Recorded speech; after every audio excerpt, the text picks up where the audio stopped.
Málaga Misteriosa.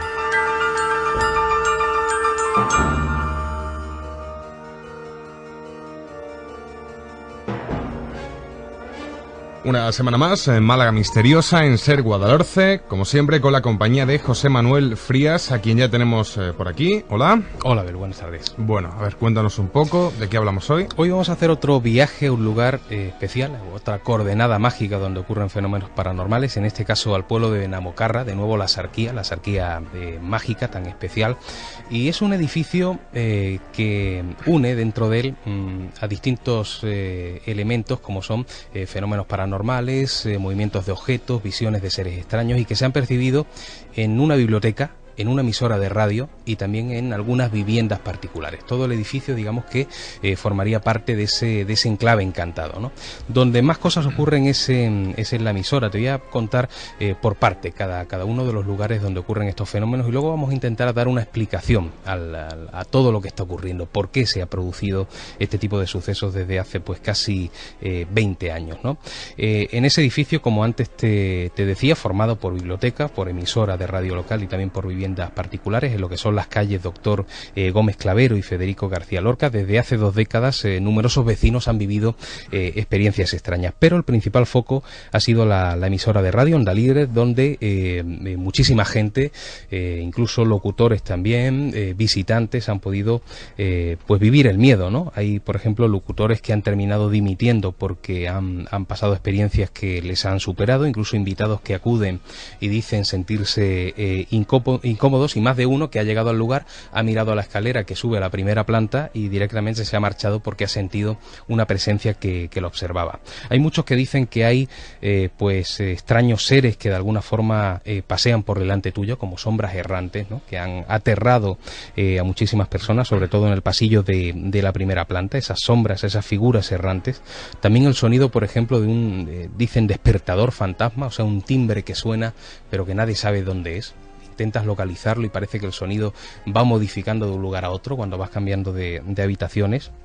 Y sobre todo los dueños de la emisora, pues tanto Ángel como Concha, su esposa, han podido vivir el mayor número de experiencias porque son las personas que han estado con más asiduidad en la radio, ¿no? Por ejemplo, en una ocasión el marido Ángel estaba retransmitiendo desde un pueblo cercano y Concha se quedó en la emisora controlando los mandos técnicos junto con su sobrina, y cuando estaban en mitad de esa retransmisión de pronto escuchan un susurro en el oído, pero lo escuchan las dos a la vez, a pesar de que están cada una en un lugar diferente de la misma habitación. Un susurro muy claro, un susurro humano que hace que Concha pegue un grito, incluso que Ángel se asuste y regrese antes de tiempo de esa retransmisión porque piensa que ha ocurrido algo siniestro, ¿no?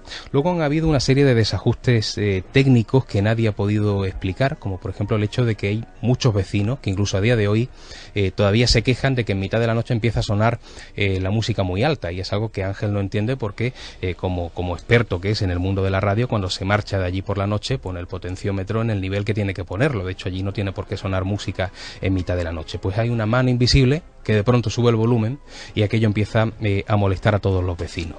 En una ocasión incluso hubo una pieza de la emisora que se estropeó, llamaron a un técnico y el técnico, pues para arreglar aquello, tenía que desmontar parte del equipo y por lo tanto desconectaron la emisión, o sea, se desconectó completamente toda la radio, se desmontó prácticamente, se desmanteló.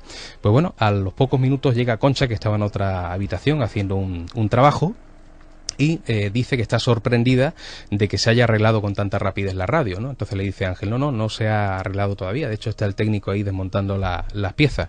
La mujer se queda asombrada, coge a Ángel del brazo y se lo lleva para la otra habitación y le dice, escucha, y tiene una pequeña radio colocada sobre una estantería, y dice, mira, si es que está sonando la emisión, si es que son nuestras canciones y son nuestras cuñas. Claro, cuando llaman al técnico y el técnico se acerca, dice, bueno, esto es que es una emisión fantasma, si es que la emisora está desconectada, ¿cómo pueden estar sonando las cuñas de esta radio, ¿no? O sea, fíjate hasta el punto en el que han llegado ese tipo de desarreglos técnicos, ¿no? Hubo una experiencia que todavía sorprendió más más a las personas en una ocasión en la que estaban haciendo un programa en directo. Estaba Ángel en la mesa de control y Concha estaba retransmitiendo junto con una compañera, con otra locutora. Bien, habían 3 sillas, estaba Concha sentada en una, la chica estaba sentada en otra y quedaba una silla vacía. Pues bien, esa silla se desplaza sola a una distancia aproximadamente de 2 metros, golpeando contra la pared, como si alguien le hubiera dado un manotazo. Y el suelo estaba recto, o sea, no estamos hablando de que hubiera ningún tipo de inclinación. Como si alguien le hubiera dado un manotazo, una patada, y la silla se desplaza sola golpeando la pared. Pero yo creo que de todas las experiencias que se han vivido en la radio, la más aterradora fue la que vivió la propia Concha una noche que se encontraba en la sala de producción, estaba haciendo el montaje de unos audios y de pronto nota una presencia detrás, ¿no? Escucha como un ruido, como alguien que está detrás, incluso por el rabillo del ojo ve que hay un bulto. Eran las 2 de la madrugada, había tenido que quedarse un poquito tarde porque tenía que trabajar, tenía que terminar ese trabajo para el día siguiente temprano. Y bueno, en ese primer momento no se asusta porque piensa que es su marido, ¿no? Y de pronto nota como esa figura se abalanza sobre ella despacito, se inclina y cuando ya empieza a girar ve que se le acerca una mano por detrás como si fuera a sujetar la suya que está sobre la mesa y es una mano de una anciana, una mano casi cadavérica, ¿no? Y cuando se gira, ve en ese momento la figura de una mujer anciana que la está mirando con unos ojos casi ensangrentados y que finalmente desaparece de golpe. Claro, Concha empieza a dar alaridos, Ángel, que está cerca de allí, sube corriendo a la emisora para ver qué ha ocurrido, pero esa es la tónica que está ocurriendo en esta emisora de radio. Pero no es el único lugar. Te hablaba antes, por ejemplo, de una biblioteca y te hablaba también de un vecino, ¿no? Un vecino que además está pared con la emisora de radio y también con la biblioteca. Se llama Antonio Ruiz, él vive en la calle Doctor Gómez Clavero, en el número 20, entre ambos inmuebles, y él asegura que por la noche, incluso a veces también de día, escucha movimientos extraños en ambos locales, ¿no? Incluso cuando está en su cama, en mitad de la noche, siente una presencia de alguien que le toca, siente como a veces le tiran fuertemente de la manta, cómo los objetos cambian de lugar sin que haya mano humana que los desplace. Y yo creo que lo más importante, el visualizar a veces en mitad de la noche el cuerpo y el rostro de una mujer también de avanzada edad que coincide con la descripción que luego posteriormente dio Concha. Es la misma imagen que se aparece de una anciana en la cama de este hombre, de este vecino, y que desaparece por completo. A veces incluso desaparece cruzando la pared, o sea, traspasando la pared que da a la emisora de radio, y Antonio empieza a escuchar los pasos en el local de al lado, ¿no? Incluso hay veces que ha escuchado el deambular de una oxidada silla de ruedas por la emisora de radio. O sea, en mitad de la noche pega el oído a la pared y escucha el sonido como si alguien en silla de ruedas oxidada estuviera caminando por los pasillos de la propia emisora. Y el otro punto especial de este cuarteto de lugares extraños, pues es la biblioteca municipal, porque luego hay otra vivienda también donde ocurren fenómenos paranormales. Pero te hablo de la biblioteca porque es un lugar público donde muchas personas han podido vivir el fenómeno. Estamos hablando del número 39 de la calle Federico García Lorca, un edificio de 2 plantas, donde, por ejemplo, he podido hablar con los monitores de turismo José Antonio Tellez y José Vigo, que me han confirmado el haber vivido ellos mismos esos fenómenos paranormales en compañía de gente que ha acudido o bien a consultar libros como biblioteca que es, o bien a hacer cursos de temas de turismo, ¿no? Y bueno, han escuchado pasos en habitaciones vacías, han escuchado golpes, el sonido de arrastrar muebles de un lugar a otro, muebles muy pesados, pero no solo estoy hablando en horarios nocturnos, la biblioteca abre por la tarde y abre hasta las 9 de la noche, ¿no? En verano todavía es plena luz del día, pues en esos momentos ocurren fenómenos paranormales, ¿no? Y muchos hablan incluso de la visión de un niño pequeño, un niño que parece corretear por ambas plantas, cuando está la gente abajo corretea arriba, y muchos la han visto de pasar, y es la figura fugaz como de un niño de corta estatura, ¿no? Y muchos piensan, o por lo menos se han acordado de un suceso que ocurrió en los años 60, cuando parte de la biblioteca era un cuartel de la Guardia Civil.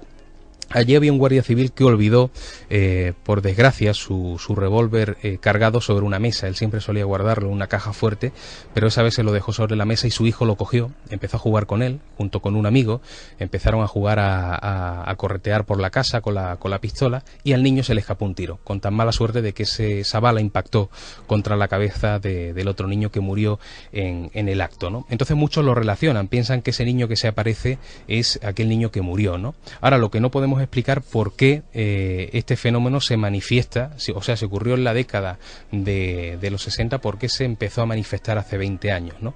¿Ocurrió algo? ¿Hubo algún detonante que de alguna manera abriera una puerta o abriera una ventana al otro lado? Yo creo que sí. Hubo un suceso que muy poca gente conoce y que para mí podría dar explicación a todo lo que está ocurriendo allí. En lo que antiguamente, lo que hoy día es la radio, antiguamente era una vivienda de un matrimonio mayor que vivía en ese número 18 de la calle Doctor Gómez Clavero, como antes te decía.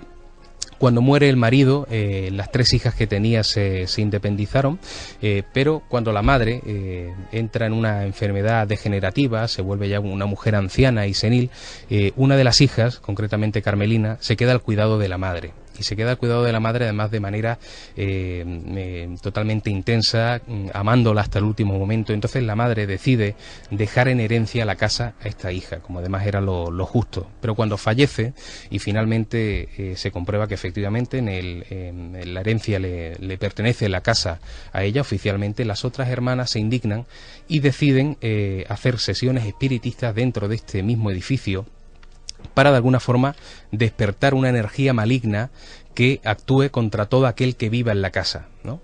Pensada sobre todo para hacer daño a Carmelina, pero también a cualquier persona que comprara esa vivienda, ¿no?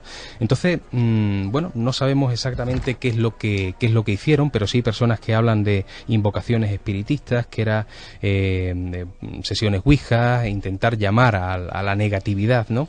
Y parece que ese tipo de sesiones espiritistas han abierto esa puerta, han resucitado además viejas tragedias y muertes en el edificio, y si te fijas las piezas del puzzle van encajando, ¿no?